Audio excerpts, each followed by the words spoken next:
Mm-hmm.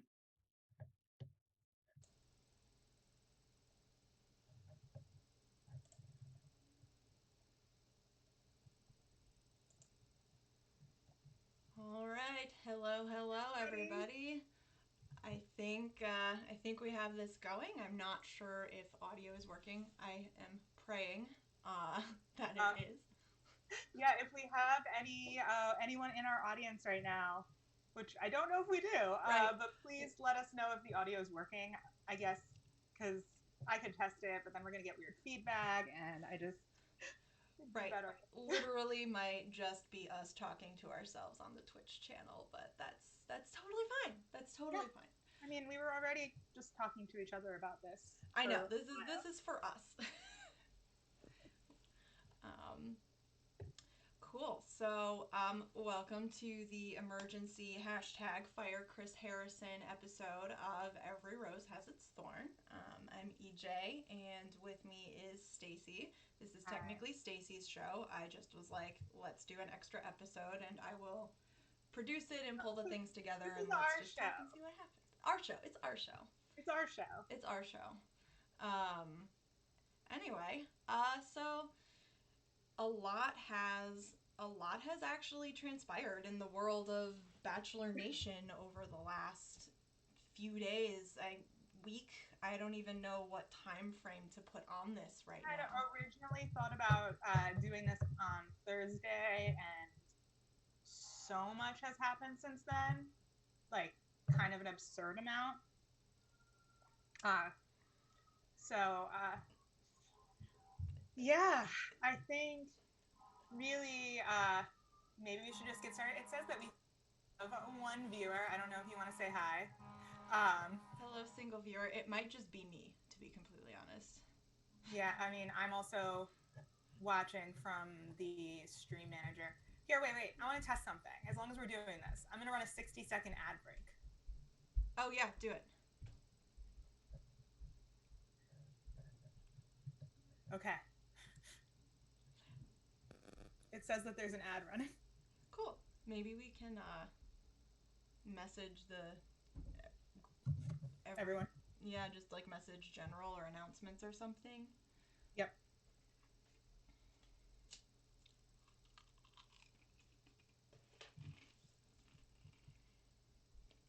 Yeah.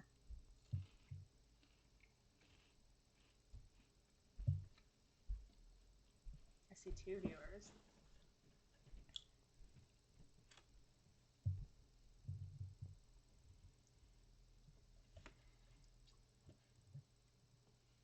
I mean, I'm seeing ads, so that's good. Okay. We got 8 seconds. Mm-hmm.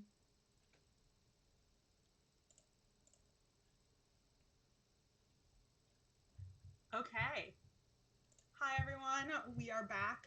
We were just really just testing out the ad function and also seeing if that gave us a little bit of time to gather some more viewers. I know that this is a weird time to be hosting a show. It's the middle of the day, but it's a holiday weekend. Neither of us have work. And also, we have a really awesome show on tonight. Um, so if you are into tabletop gaming or just hearing cool people be weird and silly and do fun things, definitely tune in to Organized Chaos tonight at 8 Eastern. But today we are here to talk about what's been happening in Bachelor Nation and the world because honestly, it would be too much for us to cover in the context of our normal recap episode and Bachelor discussion. I'm sure there will be more to talk about on this on Thursday, but what we wanted to talk about today was racism in Bachelor Nation, the hashtag Fire Chris Harrison movement, and what's happening going forward. So, Yeah. I So guess let's starting from the beginning.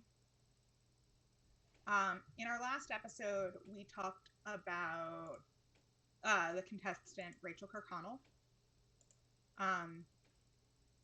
which I don't know if this. I think we covered this on the last episode. I think this was out then, but she has a history of like racist, like liking racist pictures online, being part of a all-white sorority, being from a sundown town, all these uh, things that ranged from directly problematic to directly concerning. And then the latest was that pictures of her popped up in a full hoop skirt at an antebellum themed party, notably with her sorority's brother fraternity. I don't know what the fuck they call that. That considers Robert E. Lee its spiritual founder.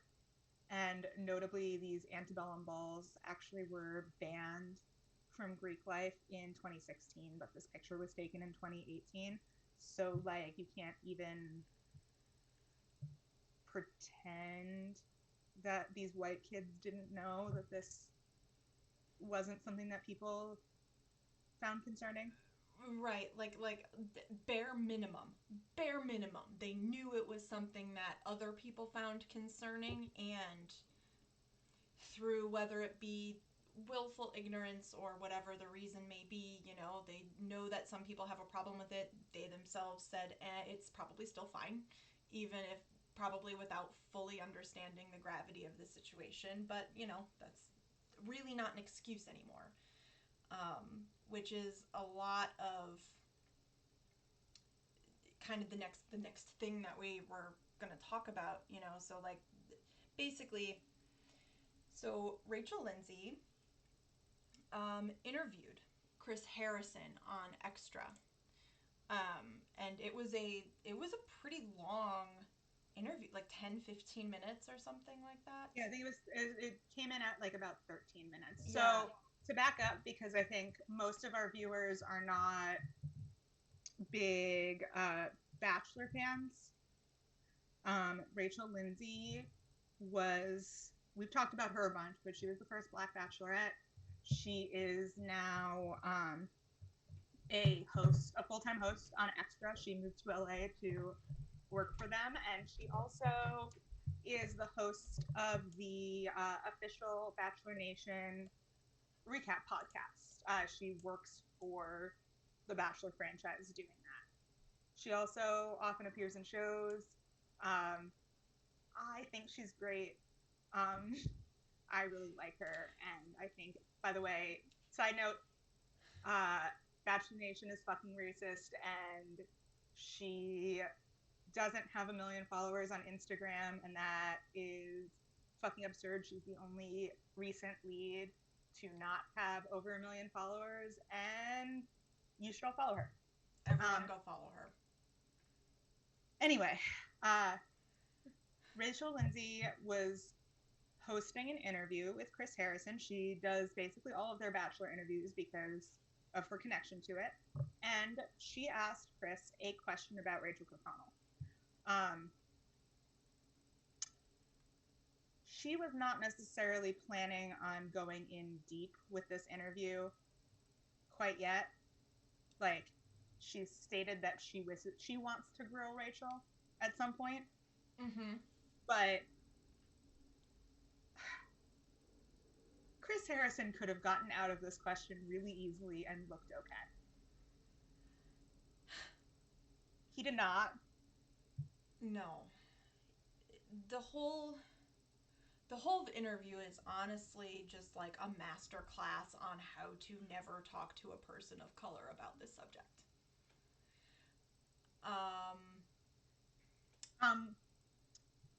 So Chris basically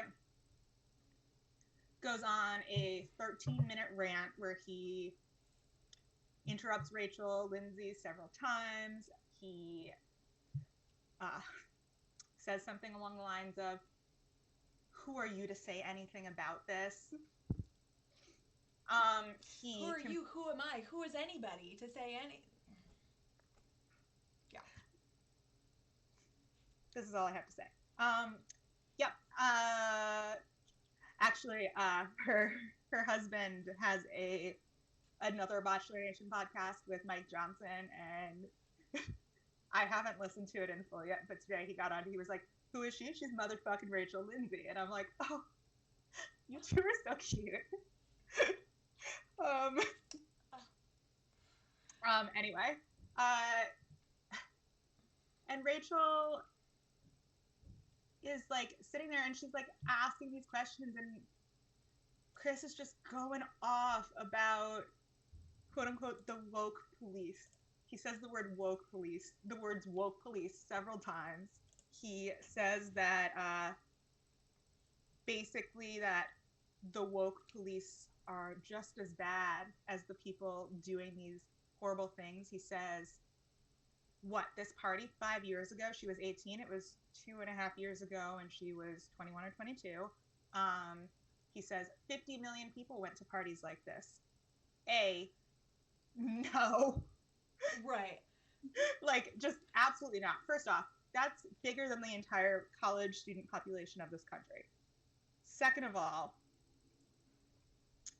I mean, like, can we, like, just have a show of hands if you are a white person who's never been to an antebellum themed party? Because, like, what? Right. Like, I'm not ever going to claim to be perfect or that I came out of the womb or my incredibly white privileged suburb being an already educated anti-racist ally. I still have known for what I assume is my entire life that pretending I was hanging out on a plantation was kind of fucking racist. So there's that. And it's since come out that Chris Harrison was in a very similar fraternity. He's been honored by them fairly recently. He's very involved with this fraternity. So he also says something like, well, you know, it was problematic for 2018. Right. Not, It wasn't problematic. It was problematic for 2020, but like 2018. Right. Like, it was like, well, if you're looking at it through the lens of 2021, of course, but if you're looking at it through the lens of 2018, then really, you know, we just weren't thinking of it in this way then. It's like I'm pretty sure we were actually. Yeah. Yeah, we're just at a point where it is no longer acceptable to be able to do these things and still plead ignorance. And you know, it's just not a thing you can really do anymore. And also the whole drama here, right, is that Rachel up until that point had not said anything about it.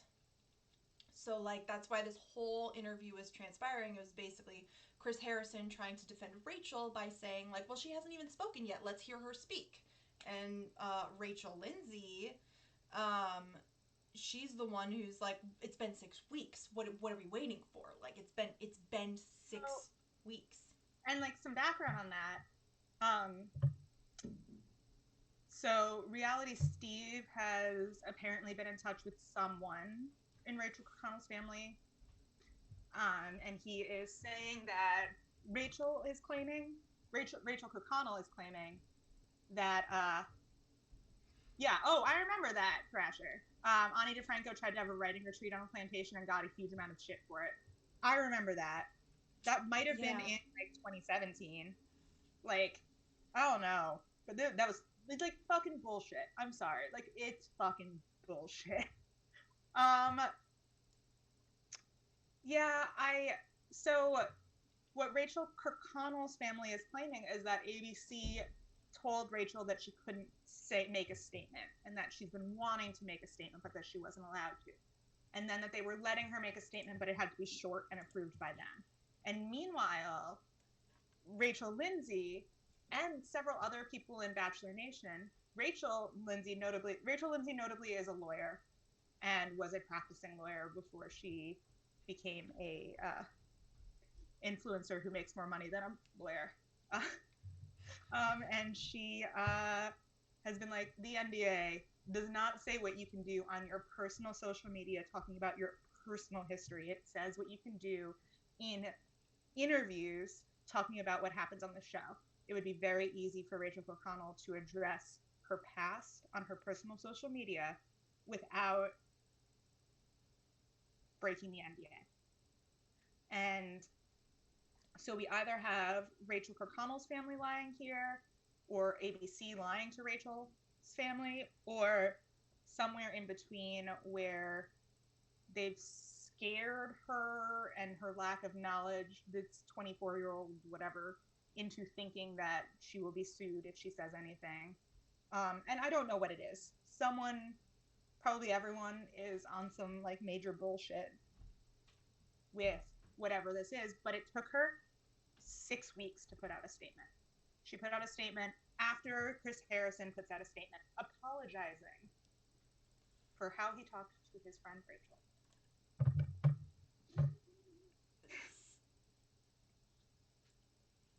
Yeah, it's, and I don't actually have a screenshot of Rachel's specific response, but I do have a couple of others. So Well, let's just go through what the next thing that happens. So people start saying things, and at first it is very much just the people who always say things. So Taylor Nolan says something, but Taylor Nolan has kind of become, unfortunately, like the default person that people expect to talk about The Bachelor when something racist happens. And like, Taylor is a Black woman who was treated really horribly by the show. If anyone remembers or watched at all Nick Viall's season, Taylor was directly pitted against Corinne Olympios. Whether or not you know The Bachelor, you might know Corinne from getting tricked into being on Sacha Baron Cohen's Showtime show. Corinne, her catchphrase on her season was "Make America Corinne Again." If that says anything about her. Yeah. And I do have a picture of like Taylor's kind of like long response to this, if we want to kind of. So the big thing is like the day after she put this out. So that night, Taylor put this statement out, and she talked to Michaela from the Black Tourettes on live, and they had like a really long live dissecting the Chris Harrison interview. And then the next morning, Taylor was like, got on Instagram, got on her stories, and was basically like, I'm overwhelmed. I feel like one of the only people who ever says anything. I feel like there are 4 of us who ever say anything. Mike Johnson had started to say something. Rachel Lindsay was clearly getting ready to say something on her other podcast, Higher Learning. And very few major players in Bachelor Nation, the majority of whom are white. There are, I think, something around 14 former Bachelor contestants who have over 1 million followers on Instagram, and only one is Black. So it took a while. It took a few days for people to start saying things, and then everybody started posting statements. It seemed very like bandwagony, right? Because like you said, it's always the same few people who like are saying things, and like unfortunately that it starts to fall to the background, right? It's like when you still have the same pile of people saying the same things, it kind of doesn't matter the degree to which but that's also not relevant, right? Like it got different. Right. This one is different, right? Like it definitely, like I personally had the like even as we were talking about it on like Wednesday, Thursday, whenever it was, like I was like, all right, what's actually going to happen here? Like we should talk about this interview and talk about it because it's important and it's important to call attention to it, but like is anything actually going to happen? And then by the time today hit, it was like everything Well, had happened. so you know, I was talking to someone who was basically like, we need to stop being so cynical. Cynicism here is the enemy, which is totally true. Um, but I was thinking about it, and I was thinking about all these things, and I think the moment that I realized that this wasn't going to go away for him was when it started to get picked up by media outside of the normal entertainment media that covers The Bachelor. Like, there were Refinery 21 articles, there's an LA Times article. They're like, not that like any of this was like print edition front page, but it was actually getting picked up by people outside of Yeah. the normal Bachelor Nation news crew. And suddenly it also became perfunctory that everybody put out a statement, um, which is good and bad, but it also means that, like, it really made people show their asses if they weren't saying anything or if they were putting something out that said nothing. So we're going to break down some of the responses that people put out, but the biggest deal is that the cast of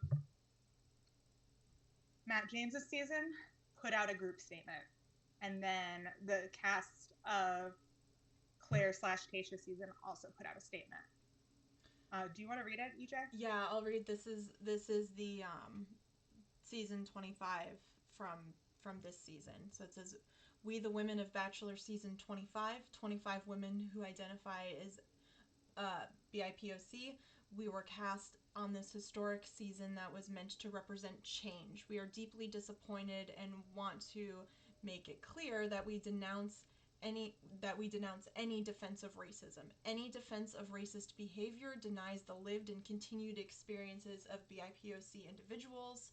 These experiences are not to be exploited or tokenized. Rachel Lindsay continues to advocate with grace for individuals who identify as BIPOC within the franchise. Just because she is speaking the loudest doesn't mean she is alone. We stand with her, we hear her, and we advocate for change alongside her." And Rachel, Rachel has a podcast called Higher Learning. I've talked about it here before. Um, it's actually just a good podcast outside of, they do talk about The Bachelor on it, but like they don't just talk about The Bachelor on it. It's Rachel, Lindsay, and Van Lathan talking about Black culture and the United States and life. And they're both like delightful podcast hosts. And like, I would encourage people to read it. And yes, so that is a great statement. Just because she is speaking the loudest does not mean she is alone. Yep. On Higher Learning, she said that seeing this statement was the first time that she didn't feel like she was speaking alone. To agree, like that this statement made her finally feel like she was actually making a difference, that what she was doing was worth it, because she's been well aware she gets so much hate from this stupid fucking show that she has put herself out there for. And no one, I mean, also just like, I don't know, like having 25 women of color on this season is historical. Like, I know, like, that, I mean, it sucks that it is, but like, fuck, like, this is a demonstrated change in how the show's been cast. And like, the fact that these things are still happening when the show is having that change shows that like how much more still needs to happen. And Right. And especially when you look at like, yeah, cool, like this is great, like, let's have more diversity in the cast as a whole and more representation and all of those things. Like, it took, like, by the way. it took so long for us to even get to this point. And honestly, it was kind of only under the conditions of extreme backlash from the Bachelor community as a whole, saying like, "Where's our Black Bachelor? Like, why has this not happened?" Like, it took them getting called out for years, years and years and years before, finally here we are in 2021, and we've made the jump and we're able to do it. So it's just, it's like awesome progress. And like, if the show continues to go in this direction, I think it'll be really great overall, not just for like the franchise itself, but just society, to like look at it and see like something that popular to like truly be. I have all these like pipe dreams of like this majorly like influential franchise that pretty much everyone knows about. Like, even if you don't watch it, you know about The Bachelor, right? Like, you've heard of it. You know generally what the deal is, and you know what's going on. And to take something with that level of influence and make it truly inclusive would be, I just think it would be groundbreaking. It would be groundbreaking in the world of like media and television networks and TV shows, and especially dating TV shows as a whole. Like, I'm hopeful, cautiously optimistic, but hopeful. Yeah. I just, it's, what's been notable here has been who is putting out statements and what they say in their statements. So who directly condemns. It seems like this was going to happen at some point, the way we described the way the show is run and the morals it tries to espouse. I mean, yes, but also like, this show's been on for how long?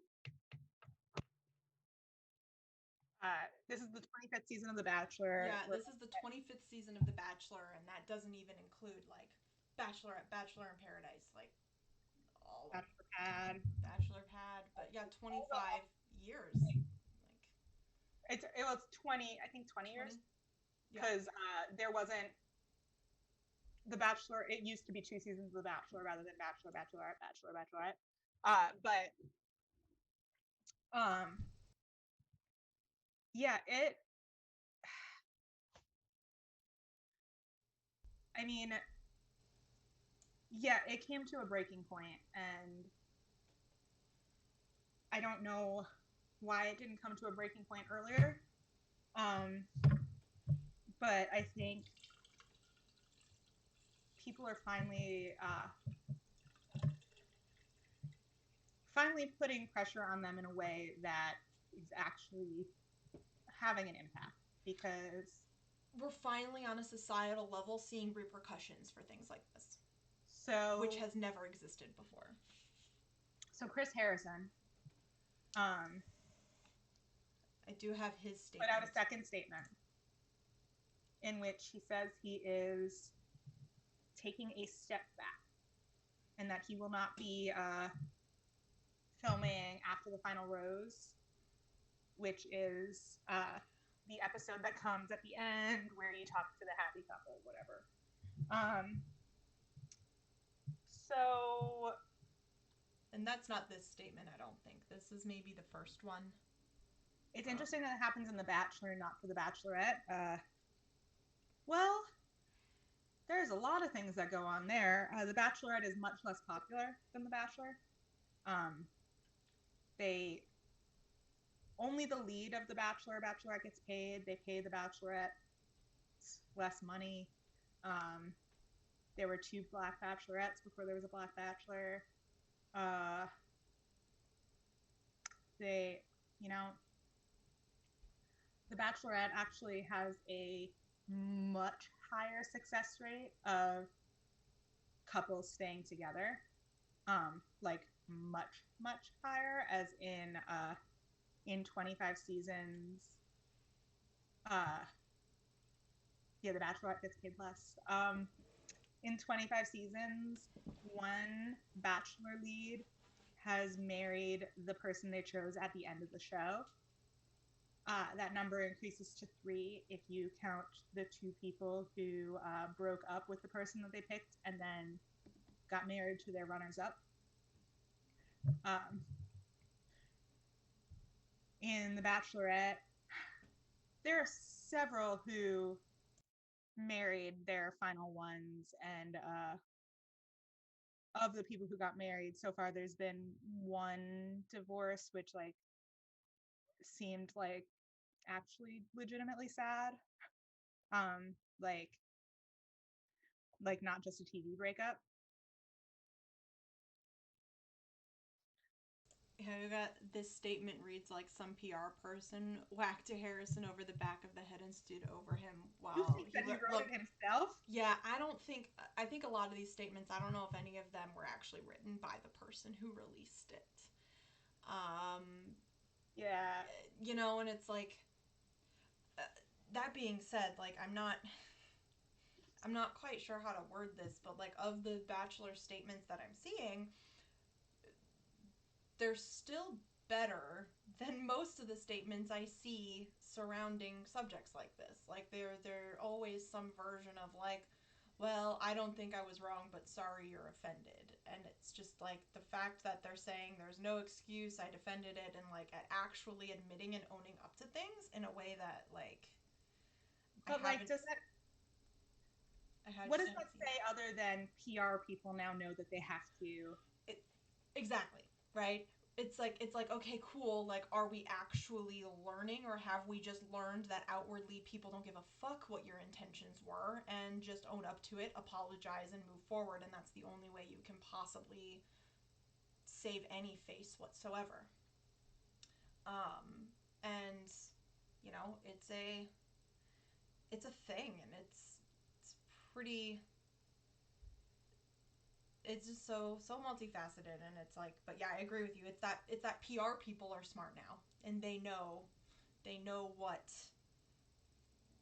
you have to say in order to actually come across well.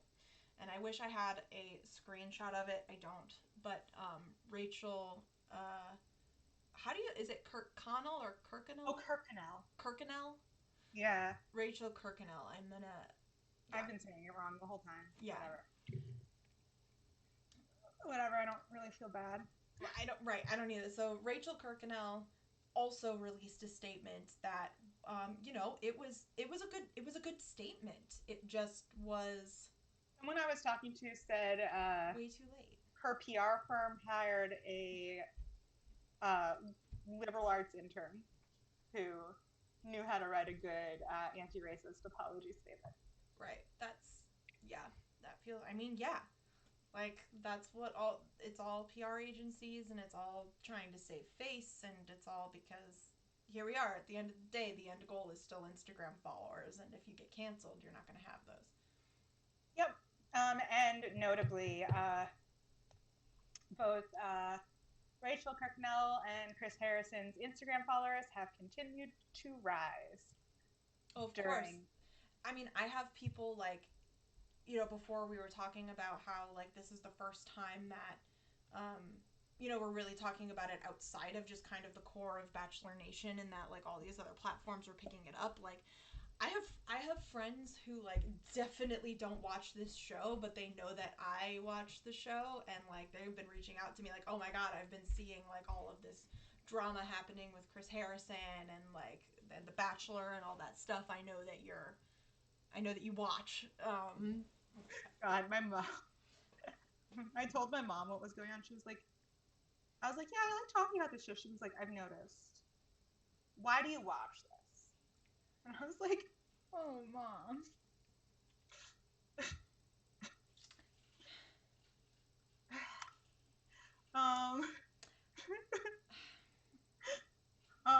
Yep.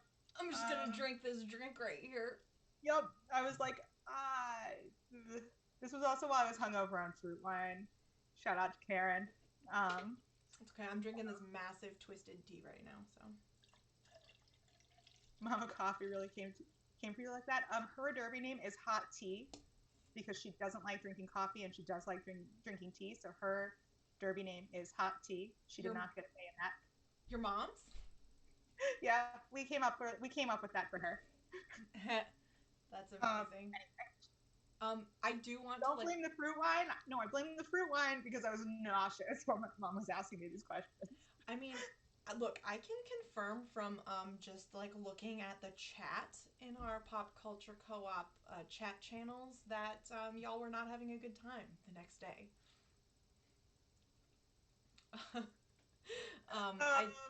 I do have a tech question just because like I'm staring at my like audio meter and every time Staci talks I see my input like do a little thing, and so I'm just curious if like on the Twitch side if anyone in chat could tell me if you're getting like any awkward sound feedback or if there's anything weird on that side that I should adjust. I just want to check on that. It's not noticeable. Cool. Great. Because I can also put on headphones to monitor, but I wasn't since I wasn't. Well, I think you're fine. It would be on me. It would be me. Okay. But it seems like it's fine. Great. I mean, it's fine. I also have a new sound setup and camera setup. So like, glad I look all great and all. Mm-hmm. Yeah. So Rachel Kirkconnell. Well, you know what? Let me just. Wait, let's actually like code name for a second. The Discord that I'm on has decided to just, at least for now, call her Confederate Rachel, so we don't get her mixed up with Rachel and Lindsay when we're talking about them, even though they spell their names differently. Thank God. Yeah.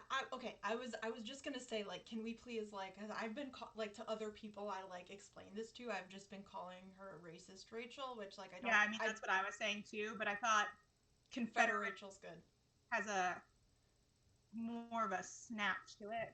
Right. Also, like, Rachel Lindsay deserves to not have her name sullied by definitely like let's definitely stop calling. Yeah. Anyway, with you. Yeah. So Rachel Kirkconnell put out that statement. She also followed it up with basically being like, yo, fans, you can't take this apology. Like, don't tell me that I'm doing okay. Don't tell me that this is a good apology. We have to wait and see what happens, and I need to actually demonstrate change, which that much I actually like did appreciate. But like as Rachel Lindsay said, this took 6 fucking weeks. It was way too long. She broke down the apology on her podcast and basically was like, I appreciate how this was worded and I don't care because this took you 6 weeks, and that renders it to seem incredibly performative. And I mean, who can argue with that? Like, it's just, it took an absurd amount of time. It took an absurd amount of time, and she's using the show as an excuse as to why it took so long. And right, it's like, I don't know, like, is it possible that like the wording of everything was ambiguous enough that someone who's, how old is she actually, like 23, 24, right, someone that young and that thrust into this world, like who is like probably genuinely terrified of the legal repercussions of like breaking an NDA, right? Like look, definitely not trying to defend her, but I do see how that legal fear could hold her back, but not after. I could see this show manipulating her into thinking that. Exactly. I could see the show manipulating her into not, you know, like into not speaking out in the timeline that she would have out of fear. But that being said, 6 weeks too late. This statement was 6 weeks too late. And this shit started coming out before the show aired. Like, right. And it's not new. And she hasn't even done anything indirectly. on social media to try to counter it when other people have. Mm-hmm. Like just even posting something that says Black Lives Matter, or I don't know, like any number of things. Other people have posted things. She hasn't. Well, also, like, she scrubbed her social media before going on the show. Like, if you go and look at her Instagram, it's like you see a handful of posts from years ago, but it's not many. Yeah. Also, but she also didn't scrub it well because, by the way, y'all, if you ever want to scrub your social media, that includes scrubbing your past likes. Just so you know. Because Yes. people get a lot of information based on what you've liked on Instagram. Correct. Anyway, this also sounds like her life. How much does one feel like they need to defend what they see as normal? Oh, you know, maybe she's the least overtly racist member of her family. So she feels like a good, nice person because her dad has like a Confederate flag bumper sticker or some shit. I don't know. Mm-hmm. It's like there's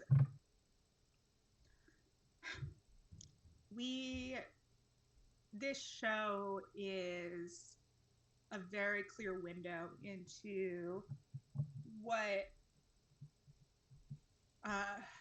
white Americans have deemed an acceptable amount of racism in their media. And yeah, that bar is low. It's such a low bar. Okay, what are we looking at now? Right. So I've just got some, I like Piper chiming in here, right? Like, Chris stepping aside is a step. However, I'm waiting to hear the systematic changes the franchise will be evoking to combat the tokenization of BIPOC individuals. Well, did we get to Chris Harrison taking a step aside in full? But we can go there. You touched on it, but we can. Yeah, we touched on it. So the latest thing is that Chris Harrison's second statement says that he is, quote unquote, taking a step aside, that he won't be filming the finale special, basically. It's an undetermined amount of time, though, at least in my opinion, it kind of looks like the way that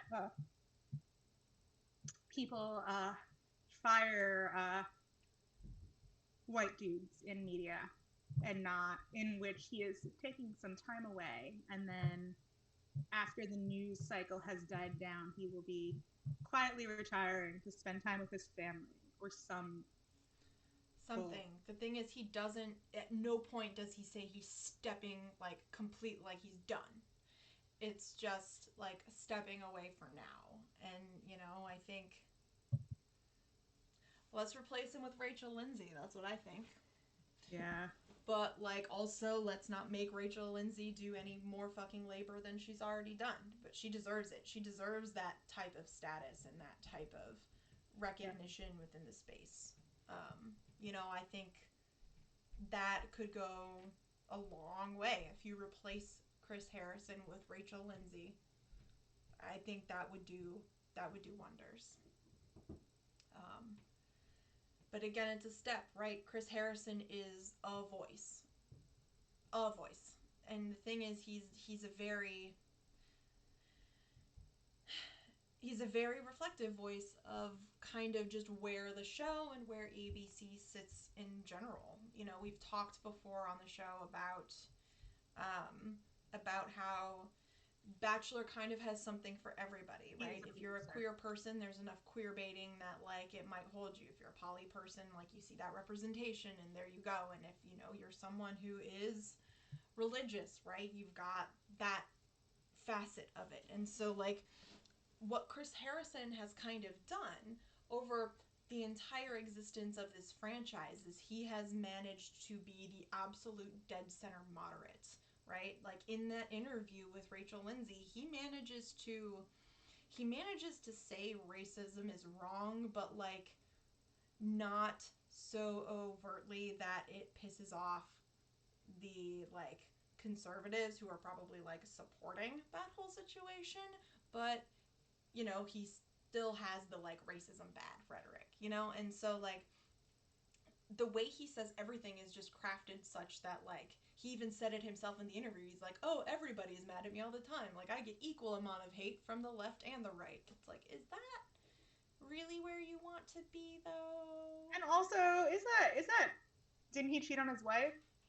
Uh, Oh, yeah, I think so. There was like some weird shit with him and his ex-wife while they broke up. He's been connected to multiple former contestants that he has almost certainly dated or slept with.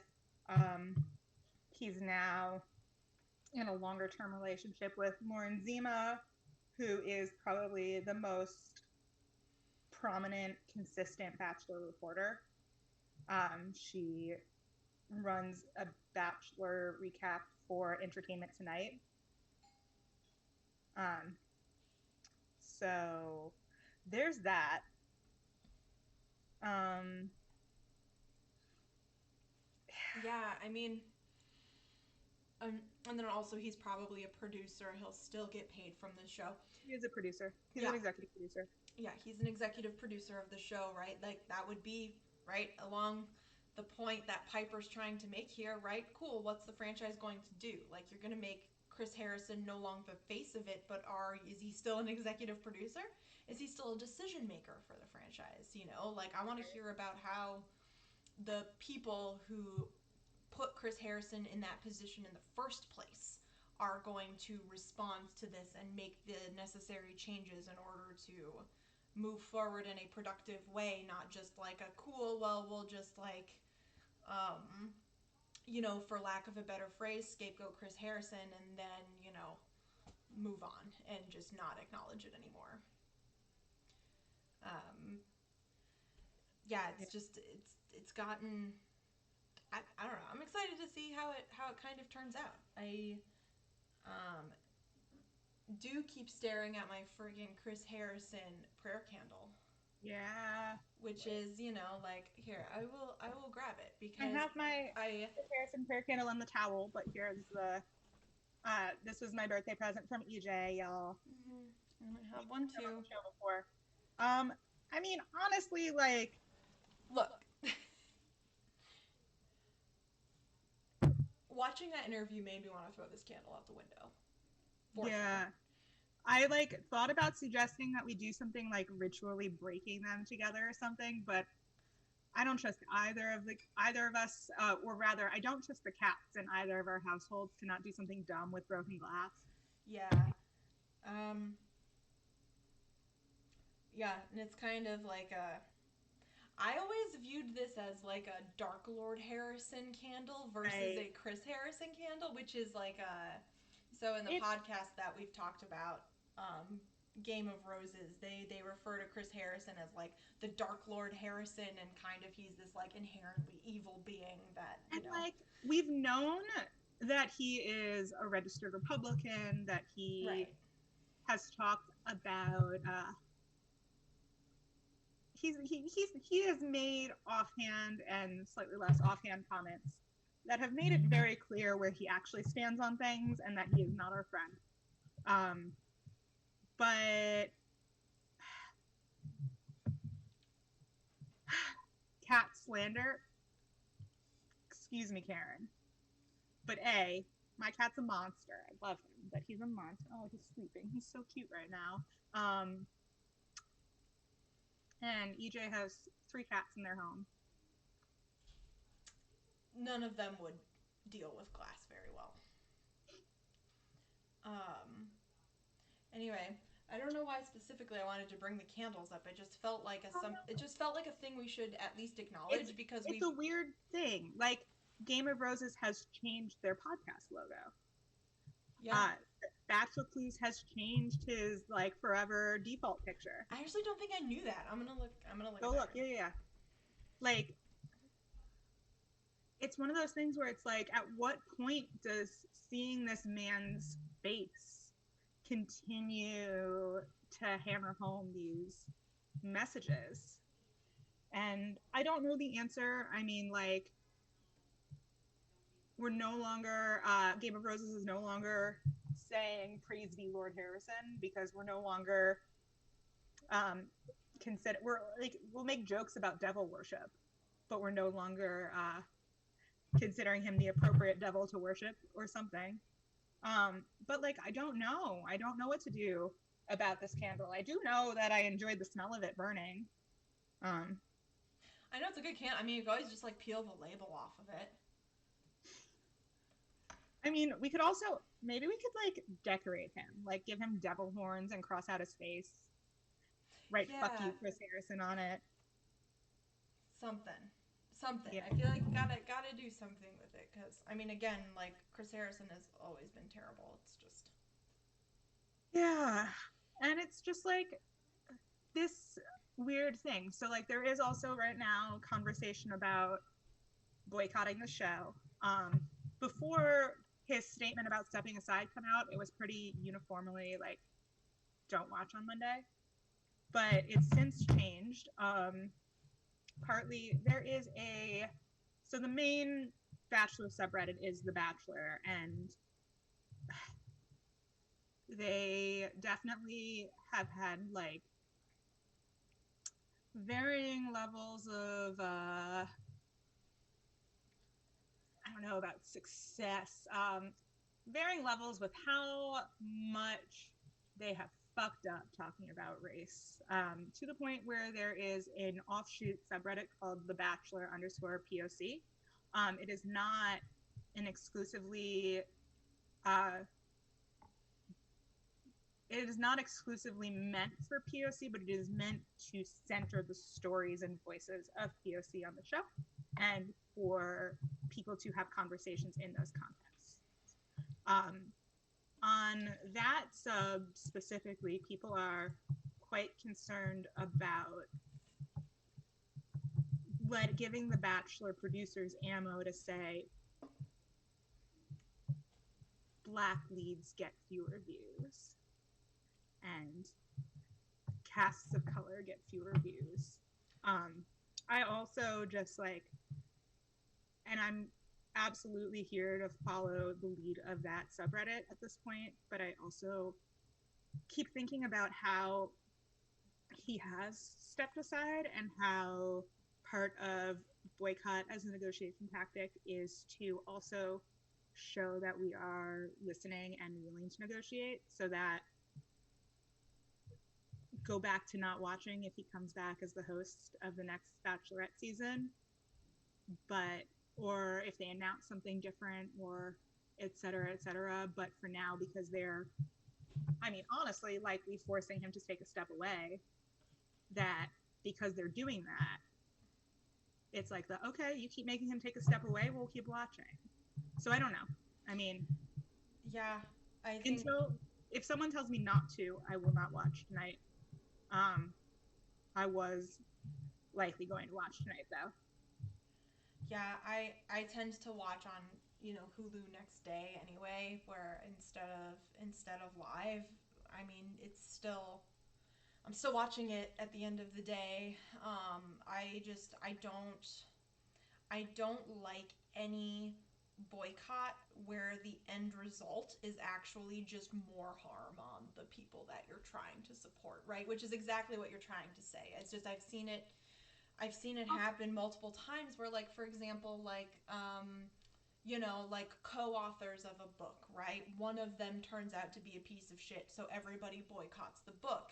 And then the other person who co-wrote it with them is like, wait, actually, I'm the one who was wronged here, and you're still choosing to not support my shit just because of what this other person did. So it's like, am I willing to let, you know, Matt, for example, take the fall for the fact that Chris Harrison is terrible, right? It's not like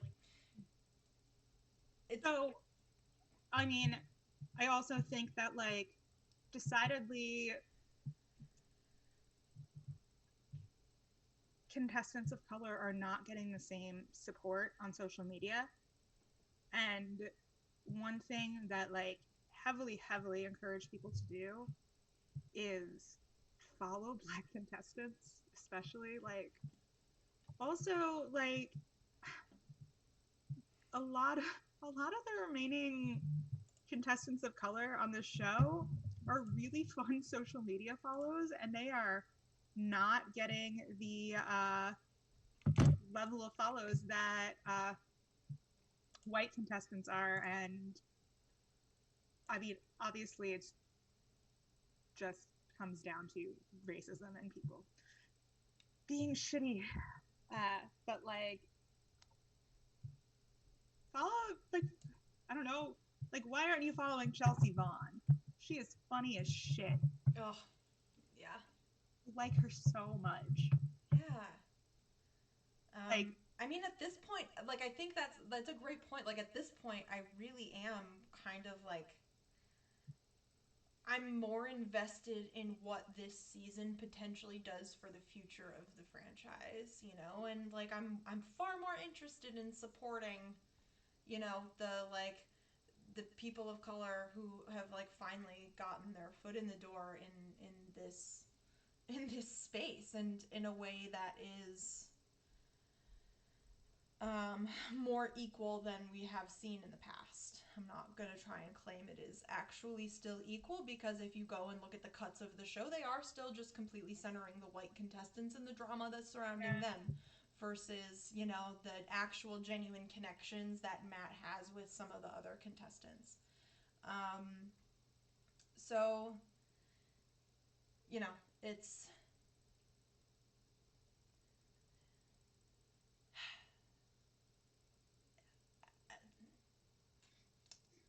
I have so much to say, and yet I don't know what to say. You know, um, I think, yeah. Again, like you said, if people whose voices and opinions I care about say don't watch it anymore, and it's like a movement, then yeah, I'm not going to. yeah, But and also also, I like, don't want, like you said, I don't want to take the ratings so that ABC then turns around and says, see, it was the least watched season, blah, blah, blah, because it was the Black Bachelor, clearly. It has nothing to do with the fact that we're in a pandemic and we had to put them all in basically a fishbowl. And, like, we can't actually do things or create the season in the way that we normally would, so, you know, blah, blah, blah. We're going to pin it on that. And I fear the same thing, especially coming out of a like weird Bachelorette season where it was like Claire for the first half and then Tayshia for the second half, right? It would be it would be so easy for ABC to take those shitty conditions and just like and like misassign correlation and causation. what's been pointed out to me about that season too has been like, I mean, because Tayshia didn't get a full season, Tayshia has like Claire and the guy that she ran away with halfway through, by the way, who was the first black winner, first black person selected at the end. Wow. Dale, yeah. Um, which is a separate thing. They've already broken up. And then Tayshia and Zach are like out there being like the cutest fucking couple ever. Like, truly adorable. They seem to like genuinely love each other, and like maybe that's the veneer of social media, but like we have a black woman on TV who's not getting her fully realized love story because it's truncated. She has a truncated season, and we know more about Zach Clark than we do about Tayshia Adams. And some of that is because Zach Clark has a lot of trauma in his past that makes for really good TV.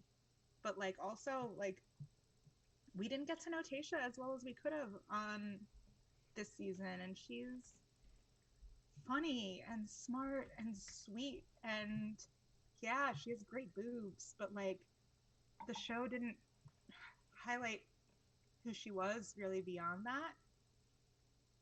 And it's just like it's so disappointing that like we don't get to know contestants disappointing.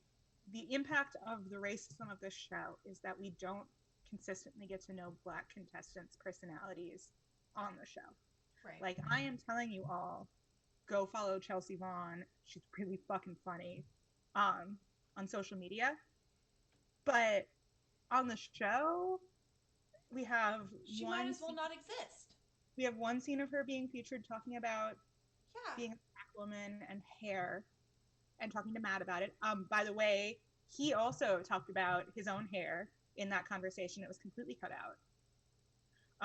Right. All they added was something about him saying he couldn't possibly relate.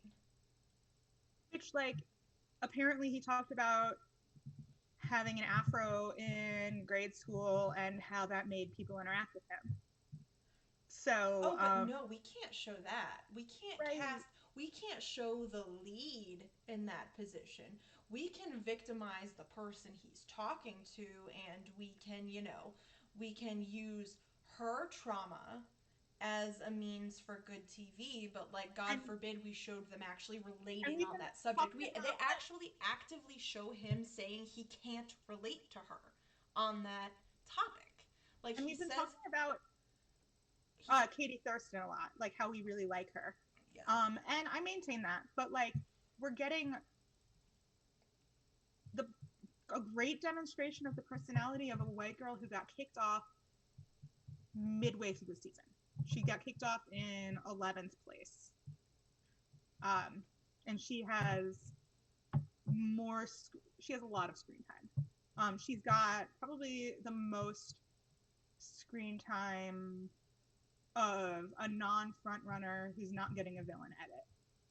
And like, what does it take to give a woman of color an actual edit that demonstrates their personality? And even Matt, I mean, Matt's a bit of a frat boy. I don't think that he is someone that I would ever be friends with in real life, but he is so much funnier on social media than he is on this show. He's been posting weekly, what is he calling it? Charcuterie boards, but he's calling it, like, he's messing up the word intentionally. Like, he's calling it like a charcuterie board or something. Charcuterie. Yeah, and then it's like weird arrangements of like one week it was pizza bagel bites, another week it was Swedish fish, and like just like being silly on TikTok. And like, you don't see any of that. You don't see any of his personality. And like, I feel like we have this chance to say to the show, like, you know, we enjoy the bullshit escapism and the lie that a dating show can be real. We watch this because we are entertained by that, but you need to be showing us people and demonstrating their personalities better, and like actually understanding that, like, not showing multiple people for your audience to relate to, and not folding to the racist idea that everybody will relate to these pretty white girls.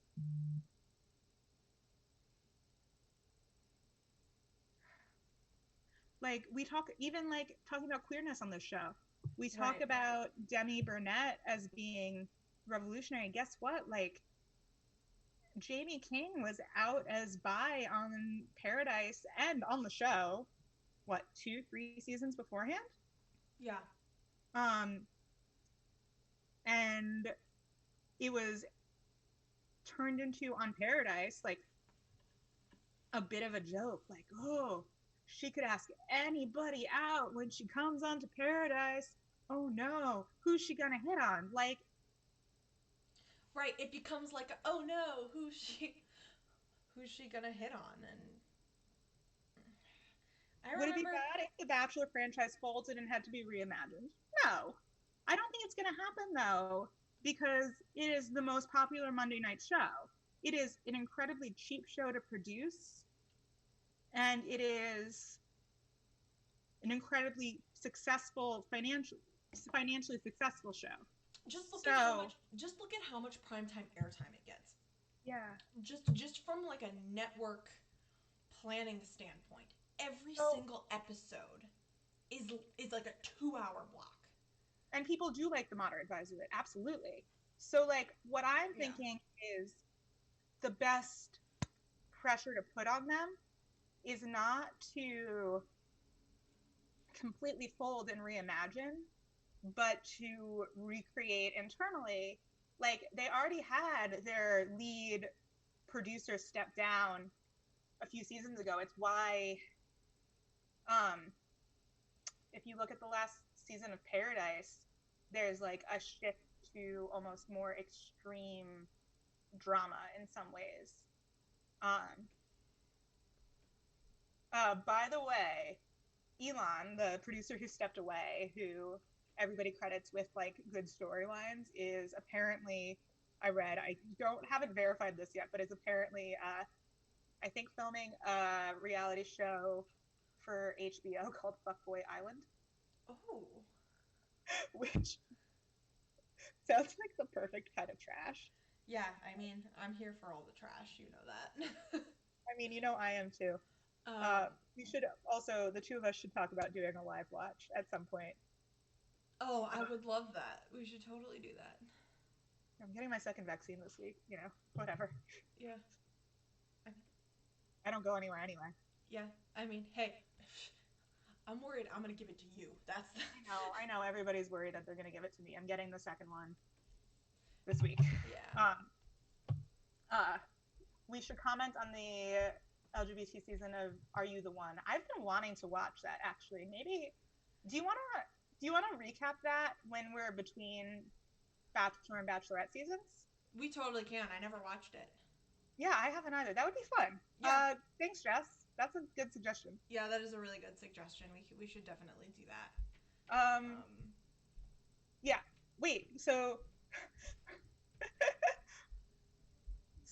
here's the thing about all of these pop co-op shows is that we're just like friends talking. I just like talking to EJ. I haven't seen them in like months in person. Since your birthday. Yeah, I haven't seen anybody. Yeah. I've just been like holed up ever since like things got worse. I've just been holed up in my apartment. It's boring.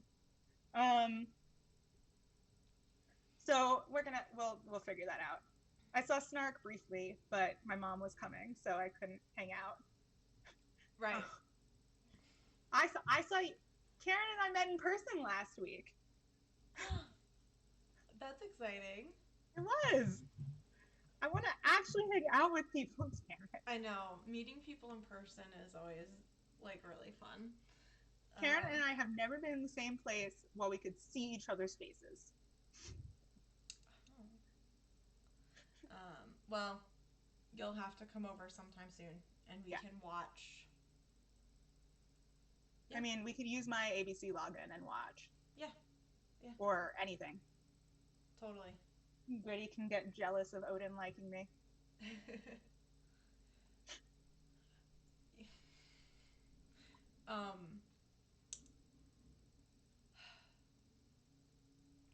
What else? I mean, I think we kind of covered.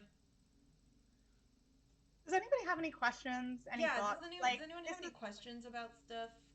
This is obviously like a constantly involved. Have we talked about Unreal? We have not talked about Unreal. No, that's another one on my list that I haven't watched yet. Yes, you should. I mean, I could talk about Unreal. Honestly, like some of the plot points in Unreal are like directly like kind of coming up now. I mean, there's a whole thing in Unreal where they have the first black suitor, and they have this girl from the South who is really into him, but she brought her Confederate flag bikini and she doesn't really know if she should wear it in front of him, and the producers are like, no, he'll love it, you look so hot in it. And then she does. And that's a thing that happens. So, well, because Unreal is like it's a fiction show about Yeah, and one of the writers for Unreal was a producer on The Bachelor. Right. Okay. Will say I think the first season of Unreal is a lot better, and it does like go back and forth into being like a little too extreme at points. But that's fine. I mean, it is a fun, trashy Lifetime show that had its fourth season, completed by Hulu. The fourth season, I felt like the fourth season, while still outlandish, kind of tied it all together a little bit better than the second and third season. So if you're like me and really like trash, it's worth sticking with. If you don't like scripted trash, watch the first season. Cool. I don't know if anyone else would agree with that or not. It's fun. I like it. Yeah. I accept criticism of it. Any other questions? We're also have the regular show coming up this Thursday, so we'll be, recapping the things that happened or just talking more about how we didn't watch it. Yeah. While you're here, if you haven't yet, give us a follow here on Twitch, on social media. We're everywhere as Pop Culture Co-op. Tonight we have Organized Chaos on at 8 Eastern. Then at Bullshit, Emily is going to be playing in Organized Chaos. On Wednesday at noon Eastern is the premiere of Wine and Dynasty. That's going to be Larita and Alex drinking and talking about Dynasty at noon. I am probably not going to be drinking with them because I will be in the middle of my workday, but I will almost certainly be watching unless I get pulled into a meeting. I'm very excited. Yeah, I've heard that it's spicy. There's a lot of stuff that does not hold up. Let's see. Thursday is our show. Friday, we will have, I don't know, Karen, what is the show and tell topic this week? We'll have show and tell, and then at 8 Eastern, and then big time at 10. World's fairs and time capsules. Oh, yeah. Okay. By the way, I got super into reading about the World's Fair when I moved to Chicago and wanted to talk about serial killers, because I moved to Chicago right out of undergrad, and my aunt was like, yeah, you got to read Devil in the White City. Moved to a new city. Learn about a serial killer that lived there. Did we live in Chicago at the same time? What? As each other? Yeah. When were you in Chicago? I lived there from 2008 through 2013. Yeah, I was there 2012 to 2014. Could we have been at like a queer park together or something? That's definitely possible. Okay, cool. Yeah, or like Berlin at the same time. Yeah. Went to Berlin for JD Sampson with the Chicago outfit. Yeah. One of my like queer Chicago bullshit. That actually is like pretty good. Height of it. Anything at Big Chicks. Anyway. I didn't like when I lived in Chicago, it was kind of before I had fully embraced my queerness. So, some but not all. I was much more likely to be found pretending to be one of the guys.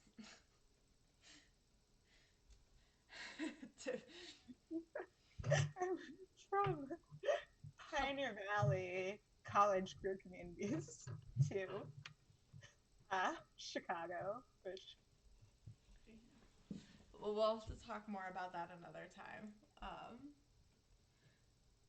Okay. Is there anything else we should cover for today? Like, I feel like we could just sit here and keep talking, but I know we could just sit here and keep talking, and I don't have any. I mean, I guess I probably do actually have things to do, but I don't have anything to do. It's a vacation day.